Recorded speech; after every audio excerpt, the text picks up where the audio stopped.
You're watching Moms Matter at EverTalk TV. I have Dr. Azita Nahai in the studio today to talk about what it means to move from trauma to Dharma.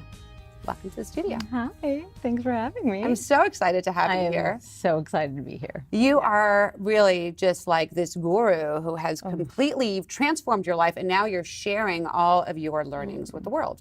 I am. I'm fumbling and humbly doing the best I can. But yeah, it's been a journey, and we all have ours. We all have ours, and you talk about in your book, From Trauma to Dharma, you talk about how everybody can turn their trauma into their purpose. Right. What do you mean? By that, it's like, look, none of us leave here unscathed. We all have our fair share of pain, you know, because if you're acting like you have a pain-free life, then I want to know what you're having, because then I want to take that. But so what do we do with that pain? And the majority of us who've been hurt and pained in some way, we armor up, and then we start to carry around that pain, and we move around either angry or feeling self-pity or whatever it is that we're trying to navigate. We do it sort of as if we're walking in a minefield and everything's triggering us, we're overreacting, and we're ultimately unhappy or numbing ourselves in some way. And so for me, in working through my own abuse and my own life pains, I recognized, wait a second, like, this isn't living. I don't want to just be surviving. I actually want to be able to be thriving through my life. So how do we actually lean into our pain and recognize that they're not untouchable, even though they seem scary, and actually mold them? And they want us to get dirty. They want us to get in there and transform it. And my saying is, like, life's going to give you shit. We all have our plate full, but let's turn that shit into fertilizer. I love that. And essentially grow. Like, that's what we're here for. But how do we turn that shit into fertilizer if we don't even know where to begin? You don't even know where to begin. And so I think the first step, and I move people through these principles in my Trauma to Dharma program, you move through steps, and the first and the hardest step is acceptance, which is like, can I at least just accept what happened? Right. Just accept it. I'm not trying to forgive it. I'm not even condoning it, because some things are, we don't condone, but can I just accept that it happened? Because once I accept it, now I'm unclenching my fists, and now I can actually take a look at it, and from there I can harness some agency and do something with it. I can choose how I want to respond to it, because our life circumstances don't define us. How we choose to respond to them do. And that's huge. How we choose to respond is everything. Everything. Right? So I always think, oh, I'm on edge. It's because I've got the kids and the work, but there's a lot more to it. No, and that's just it. Like, majority of us don't respond. We react. And we react out of emotion, which is understandable. And we need that emotion to be able to react from a survival place. If, God forbid, your child's about to fall into the pool and he doesn't know how to swim, yes, let's react. Sure. If a car's coming and, oh my God, don't cross the street yet, react. Right. But when it comes to everyday life, we don't need to be reacting, and we are. I mean, we fucking react, sorry, can I curse? That's okay. We freaking react to, like, texts. Yes. When it's like, can I take a beat? Can I pause? Breathe. I totally believe that God is in the pause, and in that space between that crazy text or that crazy whatever, can I take back some responsibility? Right. And consciously respond and be like, are you worth sabotaging my entire day and turning it into crap? Absolutely. So and I mean, through your Kundalini teachings, you've been teaching Kundalini yoga for a long time. Yeah. And you talk a lot about breathing. And so we all know, yes, okay, stop, take a moment and breathe.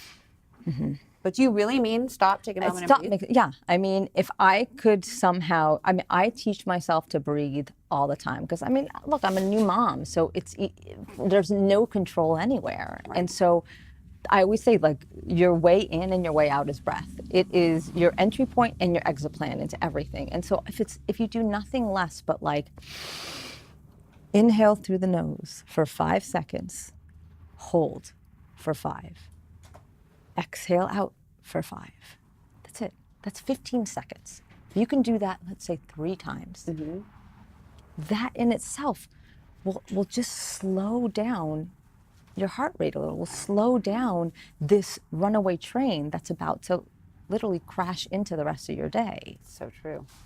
And it spirals. You have that one bad moment, and if you don't take that breath and you don't step back for a moment, that's it.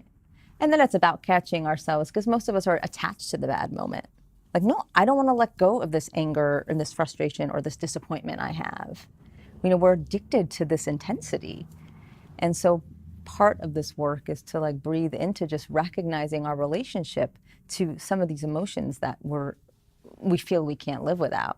Like, oh my God, I just have to always be angry or frustrated, or he never gets it right. He's never on time, or I never get a break. You know, and so these stories. So part of the work we do through Kundalini, through whatever works for you, is to be present to the way we're relating to our life, and then particularly to our pain. And how are you using that as a new mom? That's a great one. I'm still trying to figure that one out. You know what, for me, the day-to-day, for example, Rumi just had the stomach flu. So that was the first time having to deal with, you know, dealing with the stomach flu with my 9-month-old, and then my husband got it. And again, it was this, how do I surrender into just being in the moment and recognizing that this is a microcosm of life of which I actually have no control over life and the things that happen to it, but I can't control how I'm going to respond to it. So in this moment, can I just be like, can I acknowledge that it's hard, that it's so hard, and can I also hold on to the fact that this was a blessing that I prayed for forever, and now I get to clean up her poopy diaper every 2 minutes. You know, so it's recognizing this and both. I think we have to either be in full joy or in pain, or life has to be amazing or awful. And it can be both, and you can actually hold both as you move through and change diapers and be grateful and be exhausted. So I don't even want to call it a balance, because I don't know that we're ever fully in balance, but it's a continued commitment and a humbling. Yeah. Amazing.